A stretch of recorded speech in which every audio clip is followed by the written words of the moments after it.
Kanya-kanya ng kilos ang mag-amang Garcia at samantala nahulog muli ang mga gerero sa bitag ni Tanggol na kung saan si Mauro ang maging mata ni Tanggol sa mga gerero at itong si Pongkay.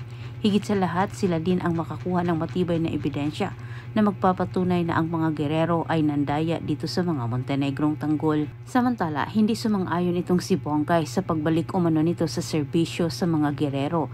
Minsan na umano siyang napahamak dahil kay Roberto, pero paliwanag naman ni Mauro, gagawin umano niya ang lahat para makakuha siya ng matibay na ebidensya at makatulong ito kay Tanggol. Nanigurado na itong si Mauro na hindi maulit muli ang ginawa ni Roberto sa kanya. Nararamdaman ni Mauro sa utos ni Roberto sa kanya, may masamang pinaplano ito laban sa kanya. Katulad sa ginawa ni Pongkay, dinayo nito ang lungga nila Tanggol at itong si Mauro din ay gusto niyang makausap itong si Tanggol para humingi ng tulong sa misyong inatas ni Roberto sa kanya. Sinasabi sa isip ni Mauro, si Tanggol lamang umano ang bukod tanging makakatulong sa kanya para hindi maulit muli ang nangyari sa kanya noon. Mas lalong nadadagdagan ang mga mata ni Tanggol sa poder ng mga kaawayng gerero. Dinala ni Pongkay itong si Mauro sa lungga nila Tanggol at hindi naman inasahan ni Tanggol ang sinabi ni Mauro sa kanya. Subalit itong si Ramon at Julio ay hindi sila ganun kaagad nagtitiwala dito kay Mauro. Pangungumbinsi ni Mauro, iisa lang umano ang kanilang kalaban, kahit sa puntong iyon ay kailangan umano nilang magtulungan. Sa kanilang pagpulong-pulong na pag-usapan kaagad nila ang unang hakbang na kanilang gagawin.